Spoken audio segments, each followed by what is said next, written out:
আইনমন্ত্রীকে আমি যতদূর চিনি, উনি যদি ওনার বক্তব্য আর 5 মিনিট কন্টিনিউ করতেন তাহলে আত্মগ্লানিতে ভুগে তওবা করে এই যে সুপ্রিম কোর্ট বিচারক নিয়োগের আইন যেটা উনি বাতিল করার জন্য আজকে বলছেন, সেখান থেকে ফিরে এসে ইনি বিলটি আজকে তিনি প্রত্যাহার করতেন। মাননীয় স্পিকার, তিনি তার বক্তব্যের মধ্যে বলেছেন একজন বিচারপতির কথা, এনায়েতুর রহিম এনায়েত, যিনি বলেছিলেন যে তিনি হচ্ছেন শপথবদ্ধ বিচারপতি, রাজনীতিবিদ।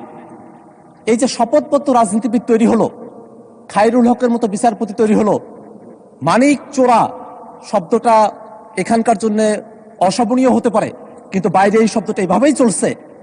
এই যে বিচারপতি হলো, এই যে মালিকের মতো লোক, খায়রুল হকের মতো লোক, শপথবদ্ধ রাজনীতিবিদের মতো লোক যারা বিচারপতি হলেন, সেই সব বিচারপতিদের সম্পর্কে তিনি বলেছেন যে আমাদের সুপ্রিম কোর্টের যারা বিচারপতি আছেন তারা কনস্টিটিউশনালি প্রোটেক্টেড, সমস্ত ক্ষমতা থাকা সত্ত্বেও তারা কিভাবে রাতের আলোতে মোমবাতি জ্বালিয়ে বিচার কার্য পরিচালনা করলেন, কিভাবে বেগম খালেদা জিয়াকে তারা অতিরিক্ত সাজা দিলেন এবং কিভাবে বাংলাদেশের বিচার ব্যবস্থাকে তারা ধ্বংস করলেন, সেই ফিরিস্তি যিনি তখন গাইছিলেন, তখন আমার মনে হচ্ছিল তিনি আর 5টা মিনিট সময় যদি পেতেন তাহলে তিনি এর গোড়ার সংকট তিনি অনুধাবন করতে পারতেন। মাননীয় স্পিকার, এর গোড়ার সংকটটা হচ্ছে মাননীয় স্পিকার বিচারপতি নিয়োগের সময়টাতে। মাননীয় স্পিকার, আপনি কোনো একটা ঘুড়িকে আপনি আকাশে উড়িয়ে দিয়েছেন, সেই ঘুড়ির লাটাই যদি আপনার হাতে থাকে, ঘুড়িকে আপনি যতই উড়ার স্বাধীনতা দেন না কেন আকাশের মধ্যে, সেই ঘুড়ি সেখানেই পাক খাবে। আপনি যখন টান দিবেন তখন আপনার কাছেই ফিরে আসবে। এই বিচারপতি নিয়োগের যে বিধানগুলো বাংলাদেশে আছে অতীতে, সেই বিধানে এই ধরনের একটা পরিস্থিতি তৈরি হয়ে আছে মাননীয় স্পিকার। কারণ এই বিচারপতি নিয়োগের ব্যাপারে সংবিধানের 95 অনুচ্ছেদের মধ্যে বলা হয়েছে বিচারপতি নিয়োগ দেবেন রাষ্ট্রপতি প্রধান বিচারপতির সঙ্গে পরামর্শক্রমে। দেখে খুবই সুন্দর মনে হয় মাননীয় স্পিকার যে বিচারপতি নিয়োগ হবে, রাষ্ট্রপতি নিয়োগ দেবেন, প্রধান বিচারপতির সঙ্গে পরামর্শ করে নিয়োগ দিবেন। এই জায়গায় আবার ঘুড়ির লাটাই বাঁধার সম্পর্কটা কোথায় থেকে আসলো? এখানেই প্রশ্ন মাননীয় স্পিকার। কারণ বাংলাদেশের সংবিধানের 48 দিনের মধ্যে বলা আছে রাষ্ট্রপতি শুধুমাত্র প্রধানমন্ত্রীর নিয়োগ এবং প্রধান বিচারপতির নিয়োগ, এই দুইটা বাদে অন্য যত কার্যক্রম তিনি সম্পন্ন করবেন, অর্থাৎ প্রধান বিচারপতি ব্যতি রেখে সুপ্রিম কোর্টের অ্যাপিলেট ডিভিশন এবং হাইকোর্ট ডিভিশনের যত বিচারপতি নিয়োগ দিবেন, সেই বিচারপতিগুলো নিয়োগ দেওয়ার সময়টাতে তাকে অবশ্যই সংবিধানের 48(3) অনুচ্ছেদ অনুযায়ী প্রধানমন্ত্রীর পরামর্শক্রমে তাকে সেটা করতে হবে মাননীয় স্পিকার। এই কারণে 95 এর মধ্যে রাষ্ট্রপতি প্রধান বিচারপতির কাছ থেকে পরামর্শ নেওয়ার যে বিধানের কথা বলা হয়েছে, সেই বিধানটা 48 দিনে যখন যায়, তখনই গিয়ে শপথবদ্ধ রাজনীতিবিদের মতো মানিক চোরার মতো ব্যক্তিরা ওই হাসিনার দ্বারা তখন তারা বিচারপতি নিয়োগ হয়েছিল। সেই ধরনের একটা পরিস্থিতি বাংলাদেশের সামনের দিনে চলুক, এটা তো আমরা কেউই চাই না মাননীয় স্পিকার। আজকে মাননীয় আমাদের আইনমন্ত্রী তিনি আজকে সংবিধানের দোহাইগুলোও দিচ্ছেন সময়ে সময়ে। আজকে যে আইনটা এখানে নিয়ে আসা হয়েছে, সে আইনটাকে অনেকে সাংবিধানিকভাবে তাদের পক্ষ থেকে আনঅফিসিয়ালি, কারণ সেটা কোনো অফিসিয়াল স্টেটমেন্ট না, আনঅফিসিয়ালি সেটাকে তারা অসাংবিধানিক বলার চেষ্টা করেছেন। কিন্তু মাননীয় স্পিকার, আপনি যদি সংবিধানের 95 আর্টিকেলের দিকে তাকান, সেখানে 95 আর্টিকেলের 2C-তে বলা হয়েছে বিচারপতি নিয়োগের জন্য সরকার চাইলে আইন করতে পারবে as such qualifications as may be prescribed by law। অর্থাৎ আমাদের বিচারপতি নিয়োগের জন্য মাত্র 3টা শর্ত দেওয়া আছে। বাংলাদেশের নাগরিক হতে হবে, হাইকোর্টে 10 বছরের প্র্যাকটিসের অভিজ্ঞতা থাকতে হবে, বিচার বিভাগে 10 বছরের অভিজ্ঞতা থাকতে হবে। এই যে শর্তগুলো দেওয়া আছে, এর বাইরে সরকার চাইলে পরে আরো ভালো আইন তারা তৈরি করতে পারে। এটা 72-এর যে সংবিধানের 95-এর যে আর্টিকেলটি আছে সেখানে এটা বলা আছে। এই যে অংশটুকু এখানে বলা আছে মাননীয় স্পিকার, এই যে এতগুলো বছর পেরিয়ে গেছে, এতদিন পর্যন্ত বিচারপতি কিভাবে নিয়োগ হবে তার জন্য কোনো আইন তৈরি করা হয় নাই মাননীয় স্পিকার। এতদিন পর্যন্ত সেটাকে ফেলে রাখা হয়েছিল, সেটাকে রাখা হয়েছিল ওই এক্সক্লুসিভলি প্রধানমন্ত্রী যিনি আছেন তার কথা মতো বিচারপতি নিয়োগ করার বিধানের দিকে ছিল মাননীয় স্পিকার। সেইটাতেই অন্তর্বর্তীকালীন সরকার একটা পরিবর্তন নিয়ে এসে তারা বিচারপতি নিয়োগের জন্য আলাদা একটা অধ্যাদেশ তারা করেছেন। সেই অধ্যাদেশের মধ্যে কোনো অসাংবিধানিকতা নাই মাননীয় স্পিকার। এবং এই জায়গায় প্রসঙ্গত একটা বিষয় বলে রাখা প্রয়োজন মাননীয় স্পিকার,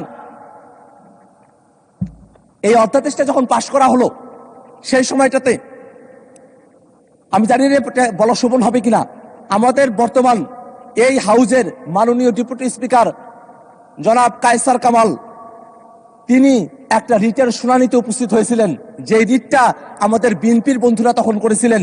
সেই রিটটা ছিল এই যে সুপ্রিম কোর্টের বিচারক নিয়োগের যে অধ্যাদেশ, সেই অধ্যাদেশটাকে অসাংবিধানিক ঘোষণা করার জন্য, বাতিল করার জন্য একটা রিট। সেই রিটটি যখন হয়, মজার ব্যাপার হলো সে সময়টাতে আমাদের বর্তমানে যিনি আইনমন্ত্রী আছেন তিনি অ্যাটর্নি জেনারেলের পদে ছিলেন। এখানেই দেখার বিষয়টা মাননীয় স্পিকার, আমাদের আজকের যিনি ডেপুটি স্পিকার আছেন তিনি এটা বাতিল করার জন্য বলছেন, আর আজকে যিনি আইনমন্ত্রী তার দপ্তর, অ্যাটর্নি জেনারেলের দপ্তর তখন এই আইনের পক্ষে দাঁড়িয়েছিল।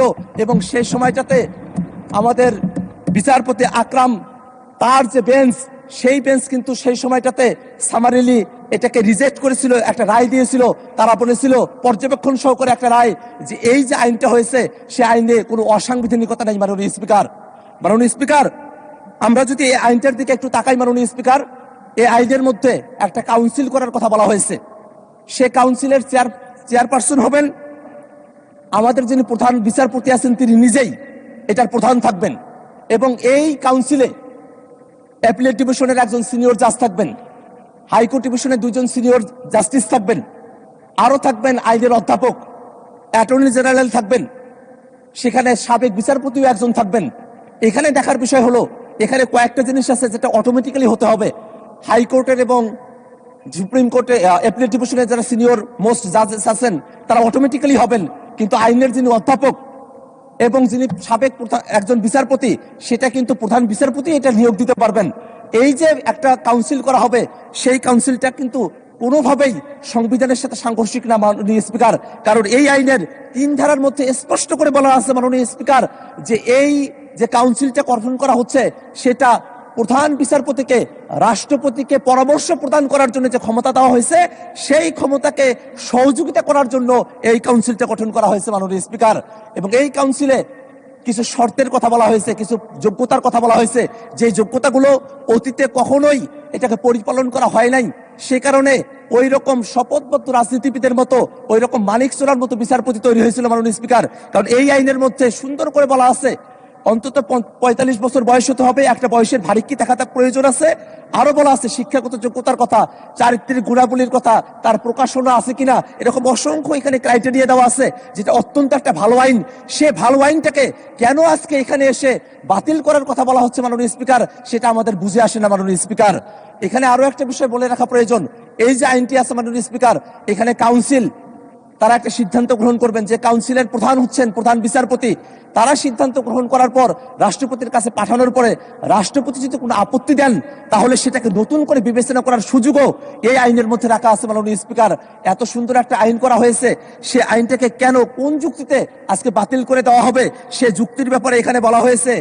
যে রহিতকরণ বিল, সে যুক্তির মধ্যে বলা হলো, তবে রাষ্ট্রের সর্বোচ্চ বিচারালয়ের স্থায়ী আইনগত কাঠামো নিশ্চিতকরণ এবং অধ্যাদেশটির বিধানাবলী অধিকতর যাচাই বাছাইয়ের লক্ষ্যে এই যে স্থায়ী কাঠামোর কথা বলা হচ্ছে, সেই স্থায়ী কাঠামোটি মাননীয় স্পিকার ওই 71 সালের স্বাধীনতার পর পর্যন্ত, অন্তর্বর্তীকালীন সরকারের আগে পর্যন্ত স্থায়ী কাঠামো ছিল না। স্থায়ী কাঠামোর জন্য যে আইনটা করা হলো, সেই যুক্তি দেখিয়ে আবার সেই আইনটাকে কেন রহিতকরণের কথা বলা হচ্ছে, সেটা আমাদের যুক্তিতে আসে না মাননীয় স্পিকার। আমরা আমাদের যারা সরকার দলীয় বন্ধুরা আছেন তাদের কাছ থেকে আমরা জুলাই সনদের কথা শুনি, তারা জুলাই সনদ নাকি অক্ষরে অক্ষরে তারা বাস্তবায়ন করবেন। সেই জুলাই সনদের 2টা পার্ট আছে মাননীয় স্পিকার। এক পার্টে অর্থাৎ বাঁ দিকে আছে জুলাই সনদের মূল ভাষ্য, আর ডান দিকে আছে নোট অফ ডিসেন্ট। তারা যখন জুলাই সনদের কথা বলেন, তারা তখন নোট অফ ডিসেন্টের কথা বলেন, যেটা তারা অক্ষরে অক্ষরে পালন করতে চান। মাননীয় স্পিকার, এই জুলাই সনদের 31 নম্বর ধারার মধ্যে বলা আছে, এই সুপ্রিম কোর্টের বিচারকদের নিয়োগ করার জন্য আলাদা একটা কমিশন করার কথা বলা হয়েছে, একটা কাউন্সিল করার কথা বলা হয়েছে। সেই জায়গাটাতে একটা মাত্র নোট অফ ডিসেন্ট আছে বিএনপির পক্ষ থেকে। সেই নোট অফ ডিসেন্টে তারা কিন্তু এই মূল প্রস্তাবের বিরোধিতা করে নাই, তারা শুধু এতটুকু বলছে যে এটা সংবিধানে অন্তর্ভুক্ত না করে এটাকে আইনের মাধ্যমে করেন। মাননীয় স্পিকার, এইটা তো সংবিধানে অন্তর্ভুক্ত না, এটা তো আইনের মধ্যেও আছে, তাহলে নোট অফ ডিসেন্টে জুলাই সনদ কেন মানে না? এটা ধন্যবাদ মাননীয় সদস্য।